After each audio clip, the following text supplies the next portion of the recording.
Hello everyone, I hope आप सब अच्छे होंगे और अपने अपने एग्जाम से तैयारियों में लगे होंगे। आज की इस वीडियो में हम डिस्कस करने वाले हैं एक बड़ा ही इंपॉर्टेंट टॉपिक जो हर एक टीचिंग एग्जाम में आपको कोई ना कोई क्वेश्चन जरूर देखने को मिलता है।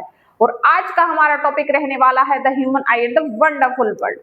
तो इस टॉपिक से रिलेटेड हर एक टर्म, हर एक कॉन्सेप्ट के बारे में हम डिस्कस करने वाले हैं। ह्यूमन आई के डायग्राम स्ट्रक्चर के बारे में डिस्कस करेंगे। ह्यूमन आई से रिलेटेड जो भी जितने भी डिफेक्ट्स होते हैं, डिजीज होते हैं, उनके बारे में डिस्कस करेंगे। तो आइए स्टार्ट करते हैं हम अपना आज का टॉपिक द ह्यूमन आई। तो देखिए, सबसे पहले हम बात करेंगे द ह्यूमन आई स्ट्रक्चर के बारे में।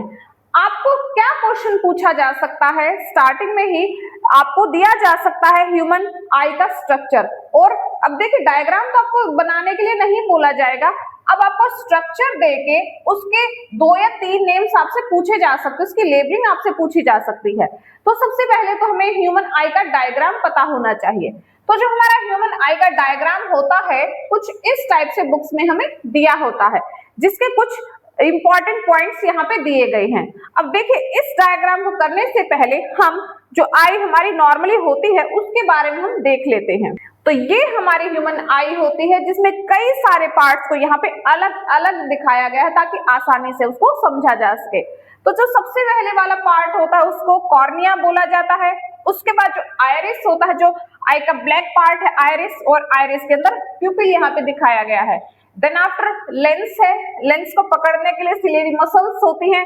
उसके बाद आई की जो स्क्रीन होती है उसको रेटिना बोला जाता है। रेटिना और लेंस के बीच में यहाँ पे एक जेल, एक लिक्विड होता है जिसको विट्रियस ह्यूमर के नाम से जाना जाता है। देन आफ्टर जो रेटिना होता है, रेटिना से कनेक्टेड होती है ऑप्टिक नर्व्स। तो कुछ इस टाइप से इतने सारे पार्ट से मिलके हमारी आई बनी होती है। अब हम आई के स्ट्रक्चर पे आ जाते हैं, जहां से क्वेश्चंस पूछे जाते हैं। तो वही ये हमारा आई का स्ट्रक्चर है, और ये जो हमारी आई बनी हुई है इसको आई बॉल बोला जाता है। इस आई बॉल में कई सारे हमारे यहाँ पे पार्ट्स होते हैं। तो जो सबसे पहले वाला पार्ट होता है उसको कॉर्निया बोला जाता है। अब जो ये कॉर्निया होता है, ये क्या होता है, अभी अभी हमने देखा था, जो कॉर्निया होता है वो आईज का सबसे पहले वाला पार्ट एक ट्रांसपेरेंट मेम्ब्रेन होती है। जैसे हमारी स्किन होती है, ऐसे ही आईज में जो सबसे बाहर वाली एक मेम्ब्रेन होती है उसका नाम कॉर्निया होता है, और वो ट्रांसपेरेंट होती है। कॉर्निया से होके ही लाइट रेज एंटर करती है आईज के अंदर। अब आईज के अंदर आपको यहाँ पे एक जो ब्लैक पार्ट होता है वो दिखाई दे रहा होगा, अगर आप ध्यान से देखेंगे तो जो हमारा जो ब्लैक पार्ट होता है आईज का उसको आयरिस बोला जाता है। अब ये जो आयरिस होता है इसका काम होता है प्यूपिल के साइज को एडजस्ट करना। ठीक है, सबसे पहले हमारी जो है कॉर्निया होता है, कॉर्निया से जो लाइट रेज है वो एंटर कर चुके हैं आयरिस की तरफ। आयरिस का काम है प्यूपिल के साइज को एडजस्ट करना, क्योंकि प्यूपिल से होके ही लाइट रेज अंदर जाती है। अब देखिए, जैसे ही आप बाहर से अंदर रूम के अंदर एंटर करते हैं तो एकदम से आपको अंधेरा अंधेरा दिखाई देता है, या फिर जब आप रूम से बाहर धूप में जाते हैं तो एकदम से आपकी आंखें बंद हो जाती है। ऐसा क्यों होता है? जब आप रूम के अंदर हैं तो वहां पर लाइट इंटेंसिटी कम होती है, लाइट रेज कम होती है। तो आयरिस आपके प्यूपिल के साइज को इंक्रीज कर देता है ताकि ज्यादा से ज्यादा लाइट रेज अंदर जाए और आपको चीजें आसानी से दिखाई दे। लेकिन आप जब एकदम से रूम से बाहर धूप में जाते हैं तो वो जो प्यूपिल का साइज है वो बड़ा है, लेकिन जैसे आप धूप में जाएंगे तो धूप की बहुत सारी लाइट रेज आपकी आईज में आएंगी, और जो प्यूपिल है वो इतनी लाइट रेज को सहन नहीं कर पाएगा, तो एकदम से हमारी आईज बंद हो जाती हैं। ऐसे ही जब आप बाहर से अंदर आते हैं तो आपको कुछ दिखाई नहीं देता, क्योंकि जब तक आप बाहर थे तो उन लाइट रेज को, इतनी सारी लाइट रेज को कम करने के लिए, यानी कि आपकी आईज को प्रोटेक्ट करने के लिए जो आपका प्यूपिल का साइज था वो कम हो गया था ताकि कम लाइट रेज अंदर जाए। लेकिन जब आप बाहर थे तो प्यूपिल का साइज कम था, जैसे ही आप अंदर आए तो अंदर तो लाइट रेज कम है। अब वो इतनी कम लाइट रेज आपको अच्छे से चीजों को दिखाई देने में हेल्प नहीं करेंगे, तो कुछ टाइम लगता है प्यूपिल के साइज को एडजस्ट होने में, इसीलिए आपको चीजों को देखने में जो है टाइम लगता है। और यही इस टाइप के क्वेश्चंस आपसे पूछे जाते हैं कि जब भी आप बाहर से अंदर की तरफ जाते तो कुछ टाइम लगता है आपको चीजें देखने में, तो वहां पे क्या रीजन हो सकता है? प्यूपिल का साइज एडजस्ट होने में टाइम लगता है। और प्यूपिल का साइज कौन एडजस्ट करता है? आयरिस करता है। सबसे बाहर वाली मेम्ब्रेन को बोला जाता है कॉर्निया। उसके बाद जो आइस का ब्लैक वाला पार्ट होता है उसको आइरिस बोला जाता है, और आइरिस के अंदर भी एक डार्क ब्लैक कलर का पार्ट होता है जिसको प्यूपिल बोला जाता है, और प्यूपिल का काम होता है लाइट रेज को एंटर करना।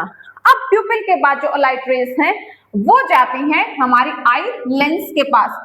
अब जो आई लेंस होता है वो कौन सा लेंस होता है हमारी आईज के अंदर? हमारी आईज के अंदर कॉन्वेक्स लेंस होता है, और ये ऐसा लेंस होता है जो अपनी फोकल लेंथ और कर्वेचर को चेंज कर सकता है। ठीक है, अब ये जो हमारा आई लेंस है इसको कौन पकड़े हुए है, इसको कौन सपोर्ट करता है, या कौन इसकी फोकल लेंथ को जो होता है एडजस्ट करने में हेल्प करता है? तो वो हमारी सिलियरी मसल्स होती हैं जो इस आई लेंस को पकड़े हुए हैं और इसको एडजस्ट करने में हेल्प करती हैं। अब देखिए ये हमारा आई लेंस है, इससे होके जो लाइट रेज है वो एंटर कर चुकी हैं। अब जैसे कैमरा होता है, कैमरा में लाइट रेज एंटर करती हैं और स्क्रीन के ऊपर इमेज बनती है। हमारी आई भी कैमरा ही है, तो हमारी आईज की जो स्क्रीन है वो है हमारा रेटिना। ये हमारा रेटिना है जिसके ऊपर इमेज बनती है, यहां से लाइट रेज आती हैं और रेटिना के ऊपर इमेज बना देती हैं। तो अब ये जो रेटिना होता है, इस रेटिना के अंदर बहुत सारी सेल्स हैं, और वो कौन सी टाइप की सेल्स होती हैं हमारी आईज के अंदर? तो रेटिना के ऊपर, तो हमारी रेटिना के ऊपर दो टाइप की मेनली सेल्स होती है, रोड्स और कॉन्स। कॉन्स का काम होता है कलर डिटेक्ट करना, यानी कि किस कलर की चीजें हम देख रहे हैं।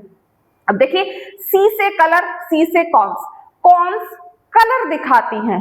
तो देखिए हमारी आईज के अंदर कई रंगों की कॉन्स होती हैं, यानी कि जो अलग अलग रंग हमें दिखाई देते हैं वो उन्हीं कॉन्स की वजह से दिखाई देते हैं।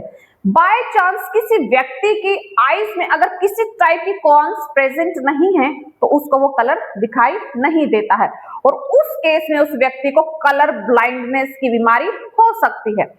ऐसे जो रोड्स होती हैं, रोड्स सेल्स लाइट की इंटेंसिटी को डिटेक्ट करती हैं, यानी कि किस लाइट की हम चीजें देख रहे हैं, कितनी लाइट हमारी आईज में एंटर कर रही है, बहुत डिम लाइट है या बहुत ज्यादा लाइट है, तो उस चीज को डिटेक्ट कौन करेगा? रोड्स उस चीज को डिटेक्ट करती हैं। अब किसी व्यक्ति की आईज में अगर रोड्स कम हैं तो उसको शाम होने के बाद या कम लाइट में दिखाई नहीं देता है, और उस टाइप के डिफेक्ट को हम नाइट ब्लाइंडनेस बोलते हैं। अब देखिए यहां से भी क्वेश्चन बन सकता है, रोड्स कॉन्स से क्वेश्चन बन सकता है कि रोड्स क्या डिटेक्ट करती है, कॉन्स क्या डिटेक्ट करती हैं, नाइट ब्लाइंडनेस क्या होता है, कलर ब्लाइंडनेस क्या होता है। तो यहाँ से क्वेश्चंस आए हैं एग्जाम्स के अंदर, आगे भी यहाँ पे एग्जाम में क्वेश्चंस आएंगे, आपको देखने को जरूर मिलेंगे। अब देखिए ये जो हमारा रेटिना है, रेटिना से यहाँ पे जो इमेज बन रही है उस इमेज का जो मैसेज है वो ब्रेन तक जाता है, और ब्रेन तक उस मैसेज को कौन लेके जाता है? ऑप्टिक नर्व्स लेके जाती हैं। अब जहां से ये ऑप्टिक नर्व्स जा रही हैं तो यहाँ पर हमारा होता है ब्लाइंड स्पॉट। अब ये जो ब्लाइंड स्पॉट होता है इसको ब्लाइंड क्यों बोला जाता है? क्योंकि यहाँ पर कोई भी रॉड्स और कॉन्स नहीं होती है। तो बाय चांस अगर किसी ऑब्जेक्ट की इमेज यहाँ इस ब्लाइंड स्पॉट पे बनती है तो वो चीज दिखाई नहीं देती है। तो देखिए रेटिना के ऊपर इमेज बन चुकी है ऑब्जेक्ट की, और वो जो इमेज है वो कैसी होती है? रियल, इन्वर्टेड और हाईली डिमिनिश्ड होती है। रेटिना के ऊपर बनी हुई इमेज रियल है, और जो भी रियल इमेज होती है वो इन्वर्टेड होती है, और वो साइज में छोटी इमेज है जो रेटिना के ऊपर बनी है। अब ये मैसेज ब्रेन तक जाएगा, और ब्रेन तक कौन लेके जा रहा है? ऑप्टिक नर्व्स लेके जा रही हैं। तो ब्रेन उस मैसेज को इंटरप्रेट करेगा और बोलेगा कि ये इमेज तो उल्टी है। अब किसी भी उल्टी चीज को दोबारा से उल्टा कर दिया जाए तो वो सीधी हो जाती है, तो ब्रेन उस उल्टी चीज को सीधी करके दिखाता है। अब रियल तो वो है ही, और उस हाईली डिमिनिश्ड को प्रॉपर साइज में बताता है। तो देखिए कैसी इमेज बन रही है, इस टाइप की इमेज बन रही है। कौन मैसेज लेके जा रहा है? ऑप्टिक नर्व्स लेके जाती है। अब जो हम नॉर्मल पर्सन्स होते हैं हमें पास की चीजें भी दिखाई देती हैं, दूर की चीजें भी हमें दिखाई देती है। अब एग्जाम में क्वेश्चन क्या पूछा जाता है कि जो नॉर्मल आई होती है उसका फार पॉइंट क्या होता है, यानी कितनी दूर की चीजें दिखाई देती हैं। तो हमें इंफिनिटी तक की चीजें दिखाई देती है। अब इंफिनिटी का मतलब ये नहीं है कि हमें 300 किलोमीटर दूर की चीजें दिखाई देंगी। इंफिनिटी का मतलब होता है हर एक ह्यूमन आई के लिए अलग अलग डिस्टेंस होता है। किसी व्यक्ति को 2 किलोमीटर तक दिखाई दे सकता है, किसी को 1 किलोमीटर तक दिखाई देता है, और अगर हम किसी हाइट पे चले जाए तो हमें बहुत ज्यादा डिस्टेंस तक दिखाई देता है, और किसी व्यक्ति को तो 500 मीटर तक भी अच्छे से दिखाई नहीं देता है। तो जो ह्यूमन आईज की जो दूर से दूर की चीजें आराम से देख सकती हैं वो उसका फार पॉइंट होता है, इसलिए इसको इन्फिनिटी बोला जाता है। और कितनी नजदीक की चीजें आराम से दिखाई देती हैं, तो हर एक ह्यूमन आई के लिए जो डिस्टेंस होता है वो 25 सेंटीमीटर होता है। कितनी पास की रखी हुई चीजों को हम आराम से देख सकते हैं, तो वो भी 25 सेंटीमीटर है। 25 सेंटीमीटर से पास की चीजों को देखने में हमारी आईज पे बहुत ज्यादा स्ट्रेस पड़ता है, और अगर हम लगातार इस तरीके से बहुत नजदीक रखी हुई चीजों को देखते रहते हैं तो हमारी आईज वीक हो जाती हैं उस स्ट्रेस के कारण। तो ज्यादा से ज्यादा कितनी दूर की चीजें देखी जा सकती है, इन्फिनिटी, और कितनी पास की चीजें देखी जा सकती है, 25 सेंटीमीटर। अब हमारी आईज के अंदर ऐसा क्या है कि हम इतनी दूर की चीजें भी देख सकते हैं और पास की चीजें भी देख सकते हैं, क्योंकि जो हमारी आईज होती हैं, हमारा जो आई लेंस है वो अपनी फोकल लेंथ को चेंज कर सकता है, और इसी प्रॉपर्टी को कहते हैं अकोमोडेशन या फिर पावर ऑफ अकोमोडेशन, क्योंकि हमारा आई लेंस अपनी फोकल लेंथ को चेंज कर सकता है, और इसी की वजह से हम इन्फिनिटी की चीजों को देख सकते हैं और पास की रखी हुई चीजों को भी देख सकते हैं। जो नॉर्मल आई लेंस होता है उसकी फोकल लेंथ क्या होती है, 1.7 सेंटीमीटर उसकी जो होती है फोकल लेंथ होती है। कुछ इस टाइप से क्वेश्चन आपसे पूछे जा सकते हैं। ये क्वेश्चन भी आ सकता है कि जो रेंज ऑफ विजन होता है, यानी कि कहां से कहां तक की चीजें दिखाई देती है, तो 25 सेंटीमीटर से लेकर इन्फिनिटी तक की चीजें हमें दिखाई दे सकती हैं। तो अब देखिए आई लेंस और आई स्ट्रक्चर के बारे में हम पढ़ चुके हैं। अब जो ह्यूमन आईज होती है उसमें कई प्रकार के डिफेक्ट्स भी दिखाई दे सकते हैं, जिस जहां से क्वेश्चंस पूछा जाता है एग्जाम के अंदर। तो जो सबसे पहला डिफेक्ट है वो है मायोपिया। मायोपिया एक शॉर्ट वर्ड है, एक छोटा वर्ड है, इसलिए इसको शॉर्ट साइटेडनेस भी बोला जाता है। शॉर्ट साइटेडनेस का मतलब है कि यहाँ पे पास की चीजें, यानी कि शॉर्ट डिस्टेंस पास की चीजें तो आराम से दिखाई देती हैं, लेकिन दूर की चीजें आराम से दिखाई नहीं देती है। अब ऐसा क्या हो गया कि दूर की चीजें नहीं दिखाई दे रही हैं?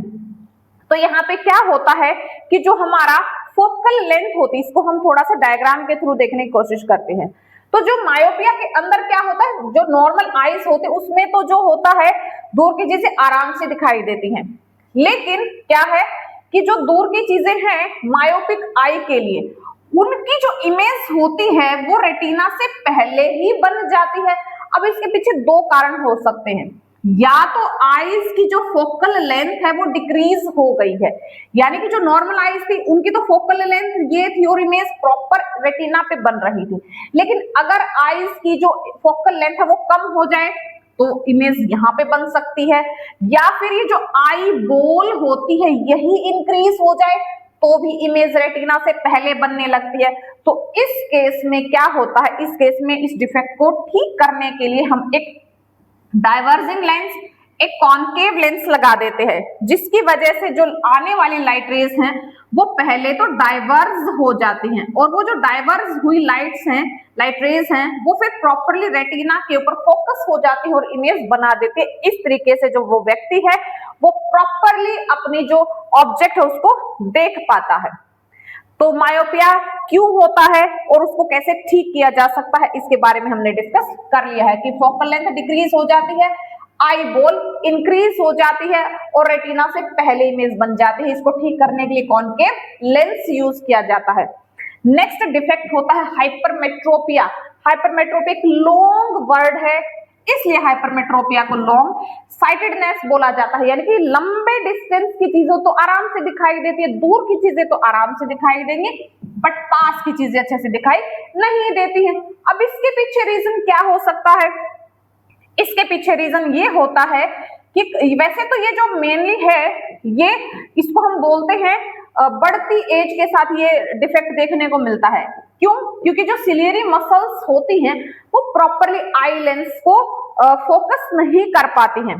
तो इस केस में जो इमेज होती है वो रेटिना के पीछे बनती है। देखिए हम यहाँ पर जो है देख पा रहे हैं,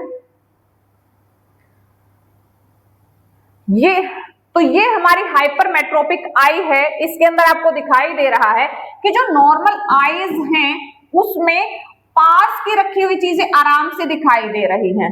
लेकिन लॉन्ग साइटेडनेस में क्या हो गया है, या तो जो आईज हैं उनकी फोकल लेंथ इंक्रीज हो गई है। अब जो नॉर्मल आईज थी उनकी तो फोकल लेंथ ये थी, या तो जो नॉर्मल आईज है उनकी फोकल लेंथ इंक्रीज हो गई है और इसलिए इमेज रेटिना के पीछे बन रही है, या तो ये हो सकता है, या फिर हो गया है कि जो आई बॉल है वो छोटी हो गई है, उसकी वजह से इमेज रेटिना के बैक साइड में बन रही है।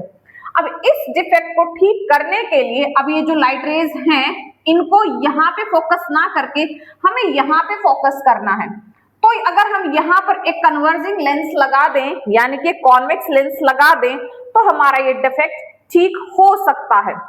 तो यहाँ पे कॉन्वेक्स लेंस लगा दिया जाता है, जिसकी वजह से ये आने वाली लाइट रेज है जो कन्वर्ज हो जाती हैं और आई लेंस उनको फिर और थोड़ा सा कन्वर्ज कर देता है, तो जो इमेज वो प्रॉपरली रेटिना पे बन जाती है और चीजें दिखाई देना शुरू हो जाती हैं।